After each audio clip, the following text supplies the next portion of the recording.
ভাই তুই চিন্তা করিস না, আমি তোর বাঁচাইতেছি, তুই একটু চেষ্টা কর।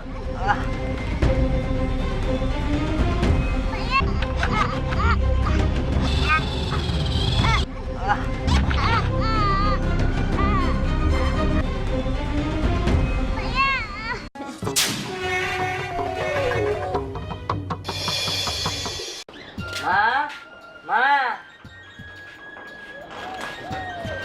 কি বাবা দেখতেছিস কে? সম্রাট কই? সম্রাট আছে ঘরে। এই সম্রাট, কি রে ভাই, তুই কি আজকে